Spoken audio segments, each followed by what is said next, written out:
So in today's little mini lesson, I want to talk a little bit about tapping and legato technique. Now, tapping, two-handed tapping stuff, I think for me has become a huge part of what I like to do when I need to play extremely fast things. I use it more as like an effect rather than necessarily like a melodic thing. And in terms of what's going on in terms of the content, it tends to be very strict patterns that I can manipulate and improvise with in some ways, but I'm not completely free with. I think tapping is one of these things that as a technique, it's kind of this idea that we use it to utilize shapes or arpeggios to just give an effect quickly, rather than necessarily phrasing with them, unless you're someone like Stanley Jordan, for example, who has complete control of the melodic content of it. For us, it's more just a case of technique to play as fast as possible. So in terms of what I like to do with two-handed tapping, we can start with a really basic one, which is just like a minor 7 arpeggio. I could take E minor 7, for example, but I'm using it in this way. I take the root, the third, which is the flat 3, then the 5. Then I will skip strings. So I've got the flat 7, root, flat 3. Then I skip strings again, 5, flat 7, and then root. So it's essentially, it's a different sound. To me, it sounds more like a keyboard, especially because we've got these like hammer-ons from nowhere. Now, this is really difficult if you've never done it before. All I am doing is pushing out of thin air, but making sure that I am muted. So if you look at the left hand, I mean, we're getting harmonics there, but those are kind of dead. And even this low E string is almost dead. You don't want to hear any of this string as possible. Now what you can do is you can double up with that by using like the thumb on the right hand, so there's still safety. Or you can simply rely on this first finger on the left hand. It's good, I always think, to try and have 2 points of contact in order to eliminate as much string noise as possible via the muting.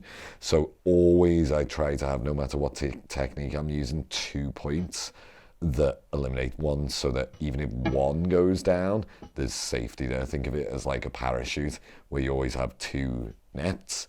I always want to have this with my muting.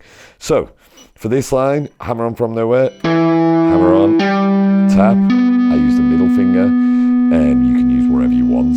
Then over here, I make sure as I come across that I mute with this part of the palm.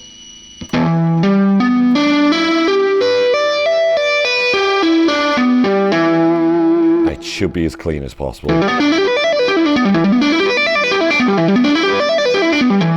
I think it's important as well to feel how that is at speed. So once you've got the mechanic down slowly once,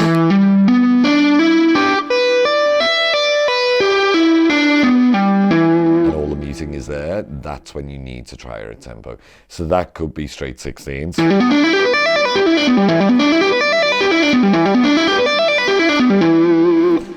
Now, before you look at moving into different shapes, what I like to do with tapping is actually change which note we tap next. So instead of just keeping this as a straight minor 7, what I would do next is see, can I add in the 9th?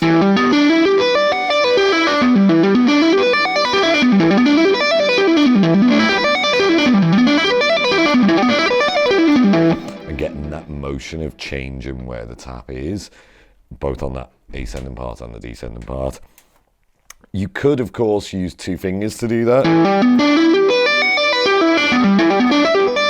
So there I'm using the middle on the low A string, on the G, but on the high E, you could play with the 3rd finger. It's totally up to you there. I would highly encourage that you experiment with that too. But from there, it's a case of figuring out ways of how we can move into different shapes. So you could move to, for example, to a G major 7 that's in the same key. So I'm going to take this same concept that I am playing 2 notes on the left hand, I'm going to string skip, and I'm going to play 1 note with the right hand via the tap every time. So here, if this is G major 7, we've got the root, the 3rd, there's the 5th, major 7, there's the major 7 root, and then we've got the 3rd, and then on the top, the 5th, and then that's the major 7, and then root again. This kind of idea. But here comes the tricky part, and that is when we need to move between these 2 shapes. So this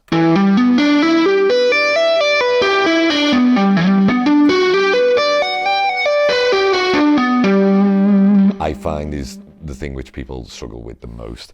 Now, in order to do this cleanly, we have to focus on the mechanic of the slide. So we've already discussed how this works. Here, I'm going to slide from that 7th fret into the 10th, but I'm still trying to make sure that everything is muted. Here, even if I really hit that, all you are hearing is this note on the A string.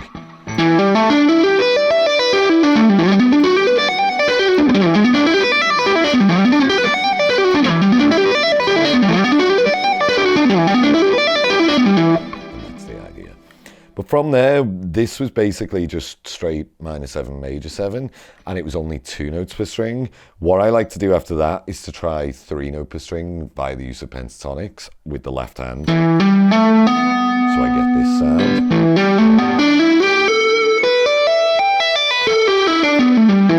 sound. So there, the left hand is essentially playing this. Almost sounds like Paul Gilbert. But I add in the tap to get that extended note. That could be the 9th, it could be the flat 3, but it is mainly pentatonic. Root, flat 3, 4, 5. So that's minor pentatonic scale. Flat 7, root, flat 3. We've got the 11, 5, flat 7, root. And then there's the flat 3, or you could play the 9th there. It's up to you, just to add a bit of flavour. And that's something that's a bit more tricky, but again, the muting is so important. You don't want anything ringing out. Then, of course, you can move this into a different position. There, I'm thinking more of like a major 7 idea rather than pentatonic, with extra notes added in. And I'm just essentially sliding between these, but that's the tricky transition.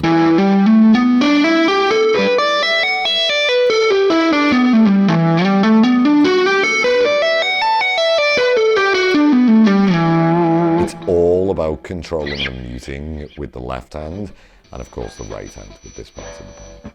Anyway, I hope all of that makes sense. My name is Jack Gardiner. I'm here at Young Guitar. Until next time, cheers.